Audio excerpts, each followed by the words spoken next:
In this video, we will show you how to install an auto data monitor on an underground tank. To begin, note the current fill level displayed on the gauge. Then, remove the gauge.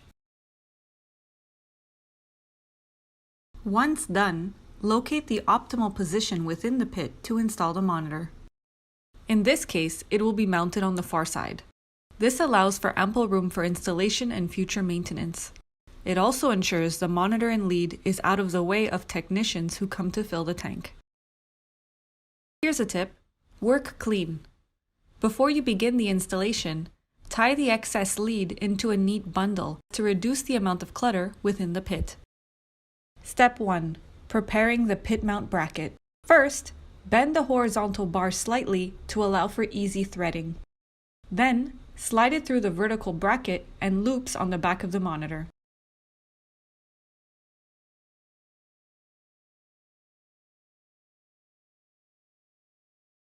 Now bend the ends of the horizontal bracket in the opposite direction to ensure it will lay flat against the pit wall.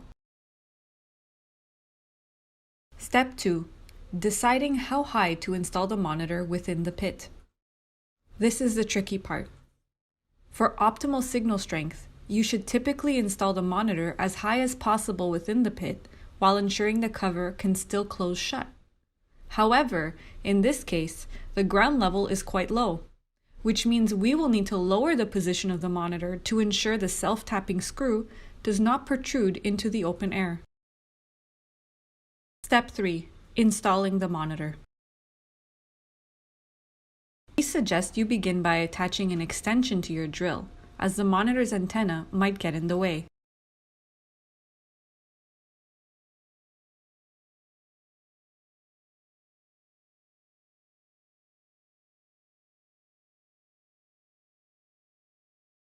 Once the monitor has been secured to the pit wall, clean the seat and slideway of the gauge, ensuring they are free of any debris. This is important as metallic particles found in dirt or sand can affect the sensitive magnetic technology of the gauge. On tight assemblies such as this, it is best to clip the lead into the gauge before securing it to the seat.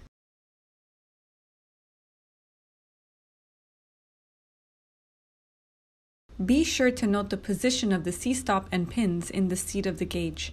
They will indicate the correct orientation the gauge must be installed. Once you found the sweet spot, replace the screws on your dial, securing it in place.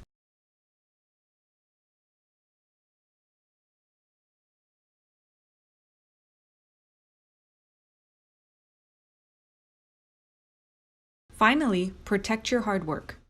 Tuck away the lead so it is below any feed lines a technician may manipulate during fills or maintenance.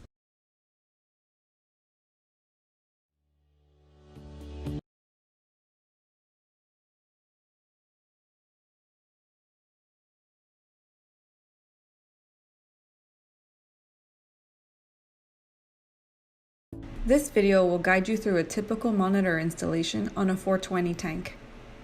This tank is already equipped with a read-ready dial, so the installation will be fairly straightforward. To begin, we'll magnetically mount our monitor to the shoulder of the tank, ensuring it is visible and clear of any obstructions which may cause signal interference. Remember, signal interference most often occurs when a monitor is installed between the home and the tank, so it's important to never hide the monitor from view. Visibility is also important so a monitor is not accidentally knocked off the tank during a fill. Step 2. Uncoil the lead completely and thread it through one of the portholes. Remember to preserve the tie wraps. They will come in handy in Step 3. When threading your lead through the porthole, be mindful not to tug too tightly. Too much stress on the wire could damage your lead over time.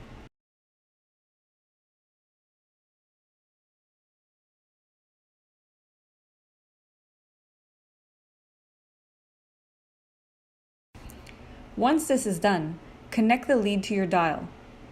While applying firm pressure, slide your read-ready sensor in place, ensuring it is laying perfectly flat, and snaps into your dial securely.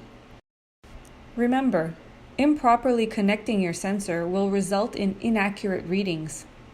It is also integral to ensure the dial is clean. Metallic particles found in dirt or sand can interfere with the sensitive magnetic technology. Step 3. Take an extra few seconds to protect your investment. Make sure your lead is neatly tucked away to avoid damaging your wire during maintenance and refills. Bundle the excess lead into a neat loop and use the tie wraps from earlier to secure it together.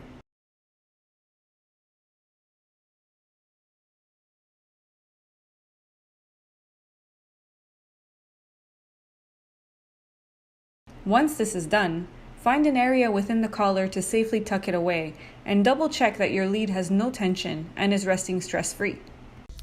Once an installation is complete, be sure to note the monitor's serial number, as you will likely need to enter this information into your inventory management system. A monitor's serial number can be found in 3 places: on the side of the device and 2 locations on the bottom of the device.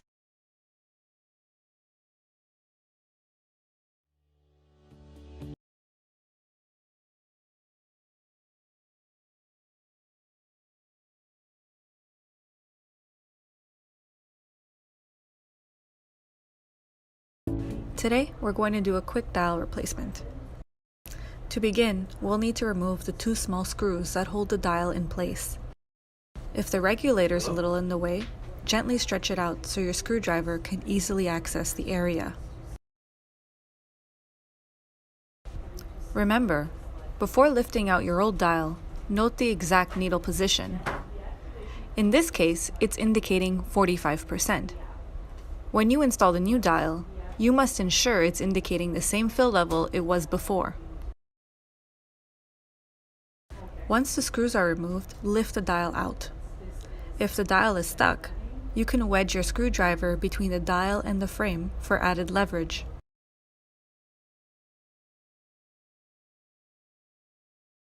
Older dials have what we call e-stops. An e-stop is a little mark that can be found in the seat of a dial at either the empty position or the 30% position. This one is found at the empty position, so we're going to replace it with a dial that has its e-stop positioned at empty. You'll notice that the numbers on the new dial are not always located where they were on the old one. That's fine, as long as when the new dial is inserted, it displays the correct fill level. In this case, the new dial is correctly indicating 45%. The last step is to replace the screws so the dial cannot be removed.